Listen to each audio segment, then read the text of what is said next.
vous tiendrons bien sûr informés au fil des conseils. Je donne la parole au groupe Saint-Étienne Bleu Marine Front National pour une proposition de vœu qu'il souhaitait faire à notre Assemblée. Merci. Monsieur le maire, la municipalité prévoit l'organisation d'un abattoir provisoire pour l'Aïd el-Kébir au 25 rue de l'Apprentissage. Des locaux vont être mis à la disposition de la communauté musulmane pendant 3 jours afin de procéder au sacrifice d'animaux. Si la ville organise effectivement cela, elle ira à l'encontre des règles de notre République laïque. Les services de la ville mettent actuellement en place un dispositif d'abattage religieux qui ne répondra certainement pas à toutes les exigences sanitaires requises dans un domaine particulièrement encadré.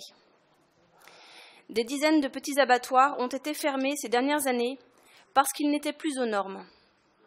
Comment la ville pourrait-elle prétendre en réaliser un parfaitement conforme en seulement 4 semaines?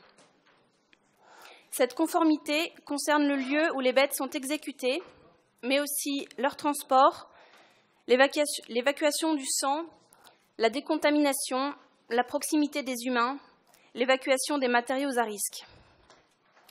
L'installation présentera sans nul doute des dangers sanitaires extrêmement importants, plus encore pour nos enfants, et en priorité pour les enfants de la communauté musulmane qui seraient sur place. Au-delà de ces considérations sur le risque sanitaire très réel de cet abattoir, il semble important de rappeler que le sacrifice d'animaux conscients n'est pas la règle en France et que la loi demande à ce que ceux-ci soient étourdis avant d'être mis à mort. Une mort qui, en l'occurrence, peut advenir parfois plusieurs minutes après l'égorgement de bêtes terrifiées. Le problème de la souffrance animale est régi par des lois et représente un sujet très sensible dans notre société. L'abattoir dont nous parlons ne respecte pas non plus ces lois et ce principe moral. Viennent ensuite différents autres problèmes. Celui du coût. L'intervention de la ville va-t-elle être remboursée et par qui?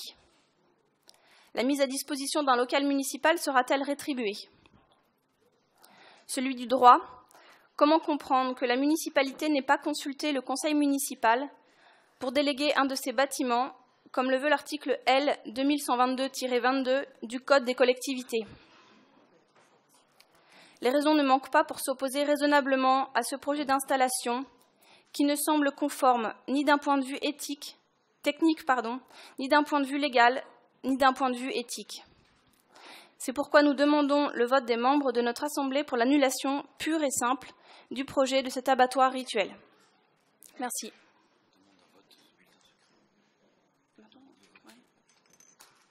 Et avec un vote et bulletin secret si c'est possible.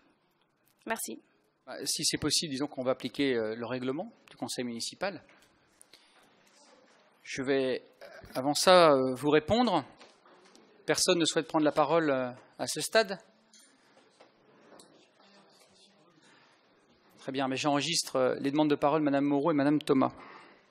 Madame Janson, vous avez, au nom de votre groupe, donné une position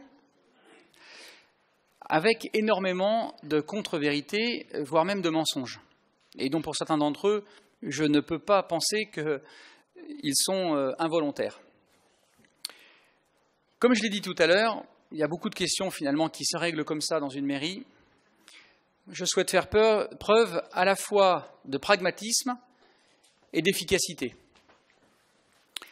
Sur cette question d'abattoir temporaire, il y avait 2 possibilités, 2 solutions. Ou bien on ne faisait rien, c'est ce que mon prédécesseur avait bien fait, c'est ce qui faisait le mieux d'ailleurs, ou bien de prendre un certain nombre de décisions pour que les choses se passent mieux. Ne rien faire présentait quand même un certain nombre de contradictions qui me posaient problème en tant que maire. D'abord parce qu'il remettait en cause très clairement les pouvoirs de police en matière de santé qui sont de ma responsabilité de maire. Ensuite, parce qu'elle était absente de tout contrôle en matière d'hygiène. C'est ce qui se produisait les années précédentes, où les services d'hygiène de la ville de Saint-Étienne, chaque année, ont été appelés par certains de nos concitoyens à ramasser des carcasses abandonnées sur l'espace public, avec, pour le coup, des vrais risques pour la santé publique.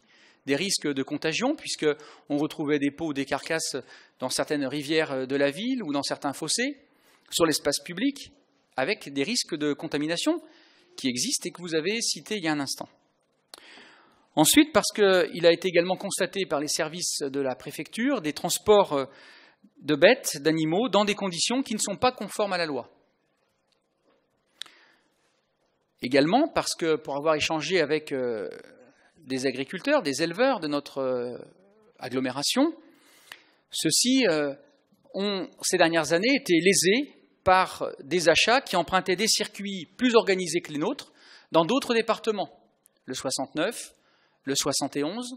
Et donc, à un moment où la filière agricole stéphanoise connaît, comme l'ensemble des agriculteurs français, des difficultés à survivre, c'est aussi un débouché économique important qui, jusqu'à présent, échappait à la fois aux agriculteurs, mais également aux abattoirs ligériens.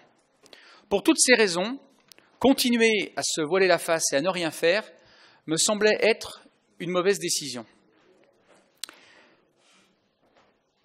Face à l'ensemble de ces problèmes que je viens de détailler, la préfecture de la Loire a sollicité la mairie pour l'aider à trouver une solution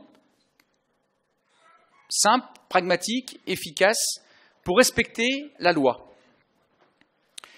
La solution que nous avons trouvée ensemble permet effectivement de répondre efficacement et de respecter les préconisations de la législation en vigueur. Je vais y revenir dans un instant.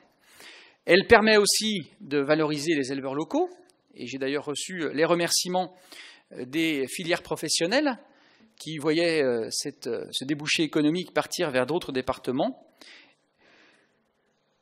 et de mener l'activité dans les abattoirs locaux qui, néanmoins, ne peuvent pas répondre à la demande en nombre suffisant. L'abattoir d'Andrézieux-Boutéon, qui a été réalisé d'ailleurs pour abattre notamment des ovins, a une capacité limitée à 1500 à 2000 bêtes.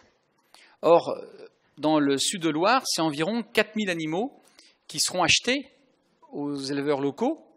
Et donc, on voit bien qu'il restait un problème pour environ 1500 à 2000 animaux. Donc, ou bien on laisse chacun faire comme il l'entend, charger l'animal dans le coffre de la voiture et l'abattre je ne sais où, dans des conditions qui, pour le coup, ne respectent rien, ou on essaye d'organiser les choses dans le respect de la loi. C'est ce que nous avons fait.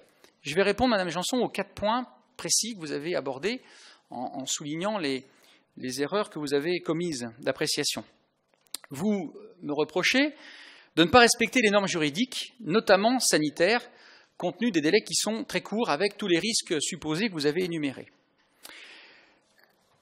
D'abord, je voudrais rappeler que l'action qui a été menée par la préfecture s'appuie sur une circulaire interministérielle qui concerne précisément la célébration de la fête religieuse musulmane de l'Aïd, qui a été publiée le 5 août 2015. Cette circulaire, qui reporte à l'ensemble des dispositions légales du Code rural et de la pêche, ainsi que le Code de l'environnement, précise les sanctions qui sont encourues pour le non-respect de ces dispositions. Nous y trouvons, je vous invite à la consulter sur Internet, elle précise l'ensemble des dispositions techniques pour la mise en œuvre d'un abattoir temporaire.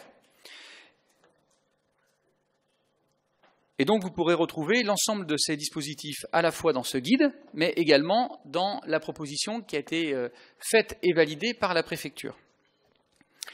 Le deuxième sujet que vous abordez, c'est le sacrifice d'animaux dans des conditions de souffrance inacceptables. Là aussi, la préfecture, donc l'État français, applique des dispositions qui sont légales, qui vérifient la qualité et le niveau de la formation de ceux qui sont appelés à officier. Ceux-là doivent être à la fois agréés par un lieu de culte habilité. Il s'agit de la Grande Mosquée de Lyon pour Saint-Étienne. C'est défini par le ministère et la préfecture. Et également, ils doivent être détenteurs d'un certificat de compétence qui est délivré par les services vétérinaires et qui s'intitule « Hygiène et bien-être animal » pour éviter justement que les conditions d'abattage fassent souffrir l'animal. En ce qui concerne l'abattage à proprement parler, l'animal ne peut, par dérogation légale, ne pas faire l'objet d'un étourdissement préalable, c'est ce que rappelle d'ailleurs la circulaire interministérielle, et ce, conformément aux dispositions légales en vigueur au niveau de l'Union européenne et conformément également aux jurisprudences du Conseil d'État. Le troisième point que vous mettez en cause, c'est la mise à disposition à titre non onéreux de locaux qui ont nécessité cette mise à disposition et sur le coût pour la collectivité.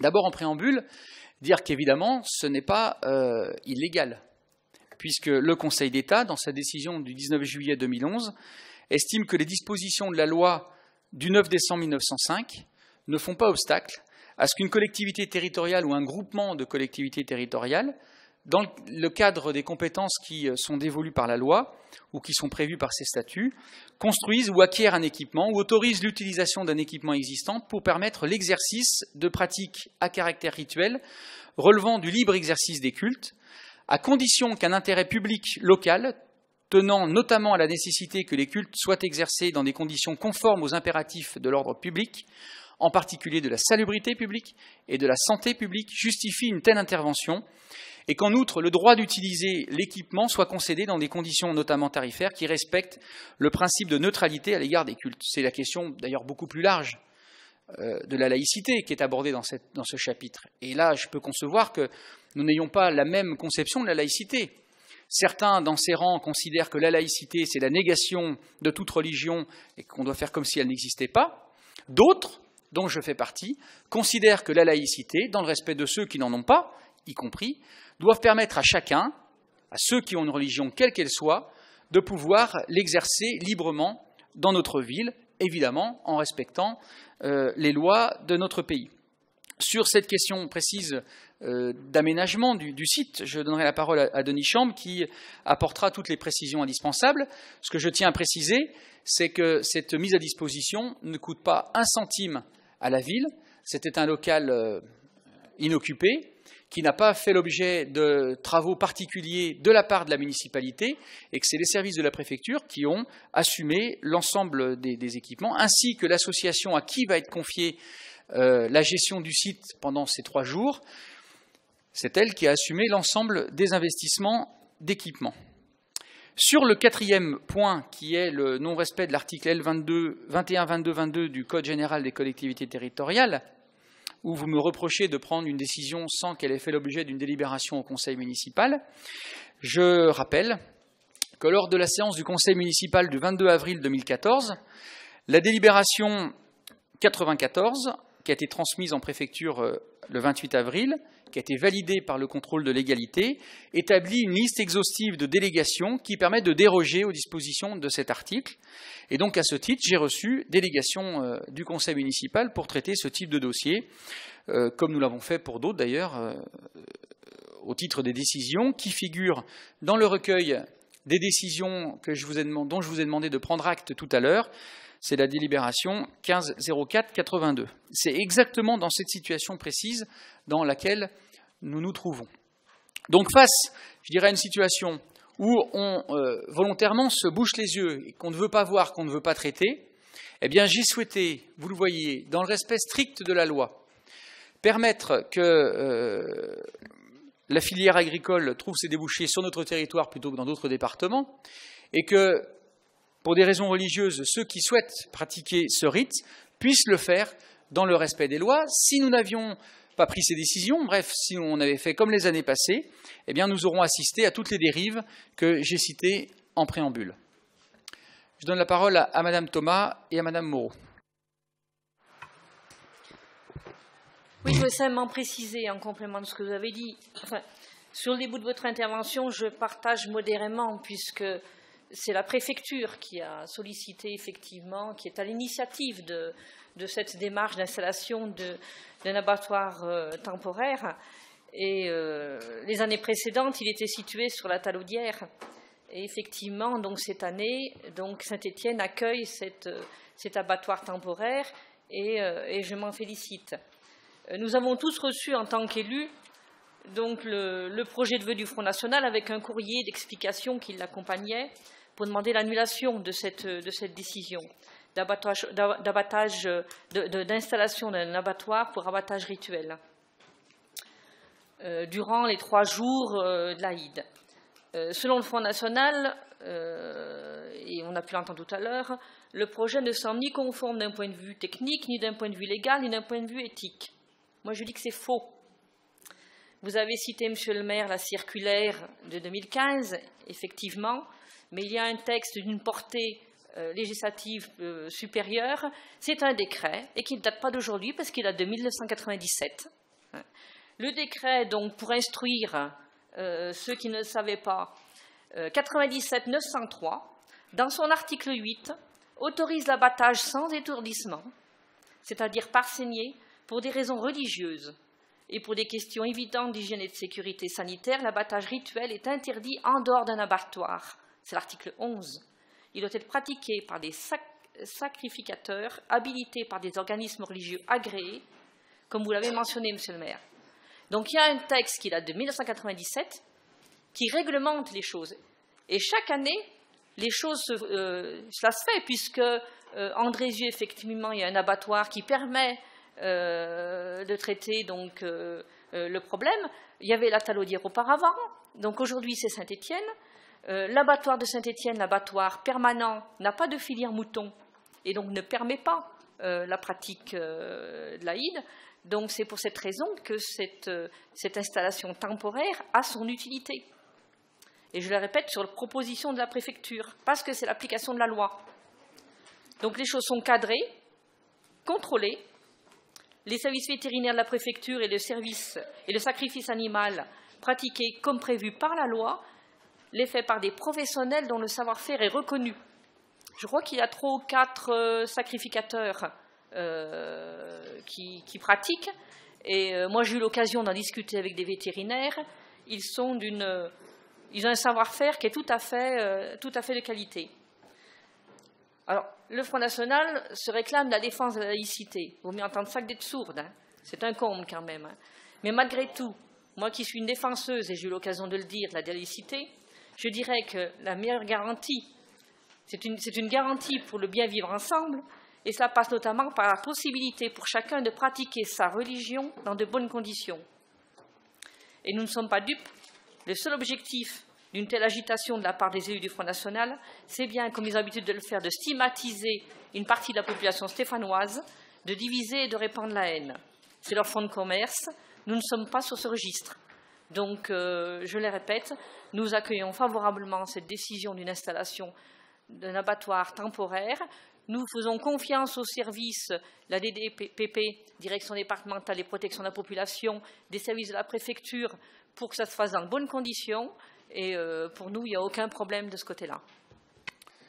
Je vous remercie pour votre intervention. Et dans la continuité de ce que vous avez dit, je voudrais également nous féliciter notamment Gilles Artigue et Denis Chambre, qui ont travaillé en concertation avec l'ensemble des acteurs locaux, l'ensemble des associations, que ce projet se fera sous l'égide et la responsabilité de l'association culturelle de Montreno et de Saint-Étienne, à qui aussi je tiens à rendre hommage, parce qu'ils l'ont fait en concertation avec les différents acteurs locaux pour contribuer à apporter cette réponse qui devenait nécessaire pour éviter tout simplement l'anarchie et l'illégalité dans notre ville, et que cette proposition a reçu également l'aval du CRCM Rhône-Alpes. Madame, je vais donner la parole sur la question que vous avez abordée de l'abattoir de la Talaudière à Denis Chambre, puis qu'il revienne également, j'ai oublié tout à l'heure, excusez-moi, sur l'équipement et les aspects techniques de la mise à disposition. Oui, merci Monsieur le maire. Effectivement, dans l'intervention de Madame Thomas, vous avez fait un certain nombre de rappels auxquels je souscris complètement. Nous sommes obligés de gérer la situation en 2015 parce qu'en 2009, l'ancien abattoir public de Saint-Étienne à la Talaudière a été vendu après la fin de la DSP. C'était un abattoir multi-espèces, c'est un abattoir qui a été spécialisé, c'était dans la stratégie des porteurs de ce projet, ce qui était tout à fait légitime de leur part. La seule question qu'a abordée M. le maire était de savoir si depuis 2009, il aurait fallu probablement anticiper et de faire en sorte qu'on ne se retrouve pas au fil des années avec un grand nombre d'abattages clandestins dont il a été largement question ce soir. Donc je vous rejoins sur ce que vous avez pu dire concernant la déficience de cet ancien équipement qu'on est en train d'essayer finalement de compenser. Alors, sur la question, vous avez été assez divers, sur la question de l'étourdissement, vous mélangez un peu les questions. L'étourdissement, en fait, il y a une... J'en profite pour répondre évidemment au Front National. Il y a une dérogation à l'étourdissement qui est possible avant l'abattage dans la mesure où le texte dit une immobilisation par un procédé mécanique est réalisée et vous savez, si vous connaissez un peu ces affaires-là, que les matériels qui sont utilisés d'exploitation répondent à cette condition. Donc nous sommes tout à fait sereins sur la question de cette dérogation à l'étourdissement. Dans cette affaire-là, la ville a répondu à une demande de la préfecture, comme l'a dit M. le maire. Donc nous avons fait notre devoir, c'est-à-dire que nous avons cherché déjà un lieu qui puisse être compatible avec cette fête-là, donc un lieu qui permette à la fois une circulation automobile autant que faire se peut, du parking, et trouver un lieu qui soit suffisamment adapté à cette question-là. Donc nous l'avons trouvé, comme chacun sait, sur la rue de l'apprentissage, et là nous avons fait, je réponds au Front National sur la question des devoirs de chacun, nous n'avons fait que le devoir du propriétaire en tant que ville. C'est-à-dire qu'en tant que ville, nous avons effectivement pratiqué un nettoyage du sol qui est tout à fait normal, et nous avons remis en service un portail qui était un peu déficient, et pour le reste, nous nous sommes contentés de faire installer un compteur électrique de manière à ce que les occupants puissent, ils seront en charge évidemment de payer leur électricité, de payer l'eau et, de leur côté, de réaliser la tranchée d'assainissement, ce qui est une dépense relativement importante qu'ils assument et qui n'est pas du tout à la charge de la ville. Donc de ce côté-là, nous sommes tout à fait conformes à ce qui a pu nous être demandé. Je ne vois pas en quoi on aurait outrepassé les questions qui nous étaient demandées. En conclusion, je pense que sur la question de l'hygiène et de la santé publique dont vous avez parlé, nous sommes encore une fois simplement sur la question de la proposition d'un lieu qui a été accepté par la préfecture, et c'est à la préfecture de veiller à donner l'autorisation aux porteurs du projet, c'est-à-dire à l'association des musulmans de Montreno, puisque l'association porteuse du projet, c'est la préfecture qui va donner son autorisation à cette association d'exploiter, après avoir visité non seulement le site, ce qu'elle a déjà fait, mais visité l'exploitation prévisionnelle du site, et elle donnera un accord total. Donc, connaissant, pour ceux qui ont eu affaire aux différentes directions de la préfecture, leur attention particulière au respect des règlements, vous pouvez être sûr qu'il n'y a aucune difficulté en ce qui concerne le respect des textes concernant l'hygiène et l'abattage des moutons. Merci. Madame Moreau. Merci, Monsieur le maire, de m'avoir donné la parole sur ce sujet qui est difficile à traiter, je le conçois, mais je pense que la souffrance animale est importante pour beaucoup de personnes. Elle l'est particulièrement pour moi parce que c'est cette souffrance animale qui m'a amenée à être végétarienne. Vous avez beaucoup parlé tout à l'heure. Sur le sujet des cantines, des repas végétariens. Vous avez dit qu'il y avait de plus en plus de demandes de repas végétariens. Je veux bien le croire. Dans ce cas-là, je m'en félicite. Mais étant donné que vous acceptez de mettre en place et d'organiser des abattages qui font souffrir les animaux, je vais y revenir. On peut se demander logiquement si vous n'argumentez pas un petit peu en fonction d'où vient le vent. Oui. Vous avez parlé des débouchés économiques de la filière qui partaient dans d'autres zones que la nôtre. Or, je me souviens que lorsque j'ai parlé des repas végétariens précédemment en décembre, il me semble, Monsieur Kefi-Jérôme m'avait indiqué que justement les ressources locales n'étaient pas suffisantes en viande pour alimenter les cantines. C'est un petit peu contradictoire. Vous ne pouvez pas non plus nier la souffrance animale due à l'agonie de ces animaux pendant parfois quelques longues minutes. Si vous en doutez, allez consulter certains sites et vous serez convaincus.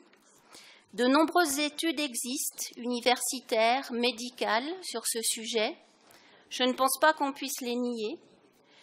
À titre personnel, je dois dire que penser vivre dans une ville qui encourage et organise de telles pratiques envers les animaux me désole totalement. Bien sûr, je conçois que tout le monde ne souhaite pas être végétarien, même si les repas dans les cantines explosent. Cependant, il y a des alternatives qui existent et les musulmans pratiquants le savent. Il y a beaucoup de relais qui se font en ce sens en ce moment. Il s'agit de faire un don à la place du sacrifice animal, car ce sacrifice n'est pas obligatoire. Là, je fais référence à des théologiens notamment, je peux donner les noms si vous le souhaitez. Mais c'est un fait. Je pense que les mentalités peuvent évoluer. Vous faites référence aux normes européennes. Les normes européennes, oui, prévoient certaines choses et elles ne prévoient plus, pour les sacrifices rituels, l'étourdissement. Non, je ne réécris pas l'islam, c'est dans le Coran. Donc, je pense qu'il faudrait peut-être le lire. C'est très intéressant d'ailleurs. Donc, il est possible pour les pratiquants musulmans de verser le montant qu'ils auraient donné pour les animaux à des associations. Et ça n'est pas contrevenir à leur religion. Donc, je profite de ce moment pour encourager cette communauté à écouter certains de ses membres. Concernant le vœu qui nous est proposé, je n'aurais certainement pas argumenté de la même manière cette demande. Mais si le but recherché est d'empêcher cet abattage, source de grandes souffrances inutiles pour les animaux, je ne peux que souscrire à cette demande d'annulation de cette pratique. Merci. Bien. Madame Moreau, Monsieur Horvat cherchait tout à l'heure une végétarienne non musulmane. Je ne pensais pas qu'il y en avait une si près de lui. Vous voyez que ça existe. Bon. Et ils sont de plus en plus nombreux. Bon, c'est des choix, moi, vous savez, je respecte, hein. Je respecte. Je ne le suis pas, mais je peux comprendre. Est-ce que vous respectez la souffrance animale, monsieur le maire ? Madame Moreau, non, je respecte le fait que vous soyez végétarienne. Madame Moreau, concernant la cause animale, j'y suis sensible également.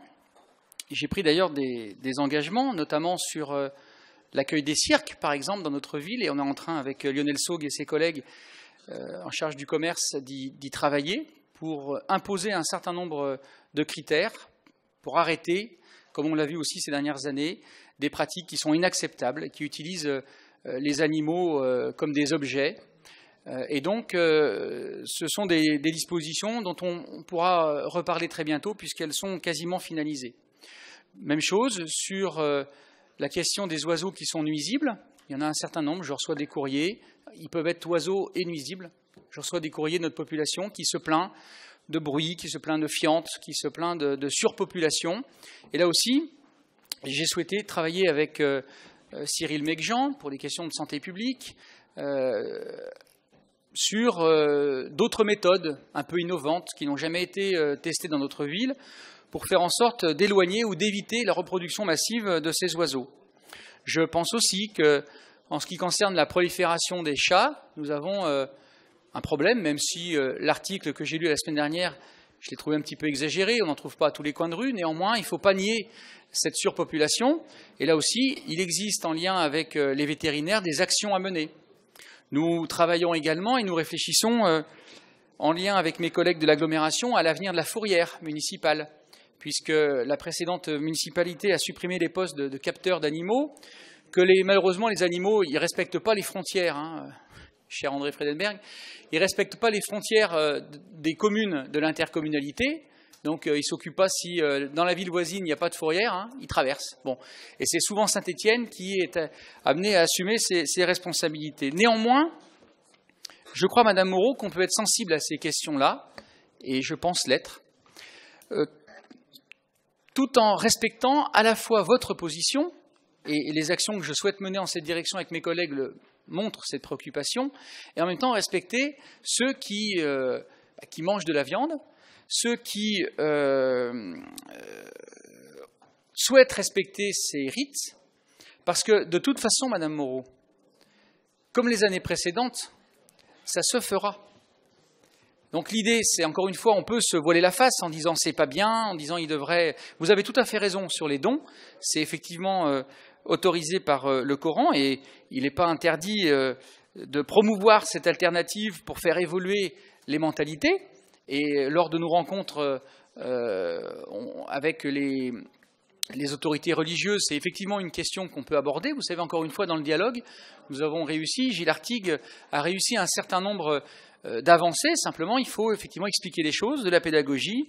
C'est ce que nous faisons. Et pourquoi pas expliquer de manière répétée ce que vous venez de dire, qui est tout à fait conforme à la réalité.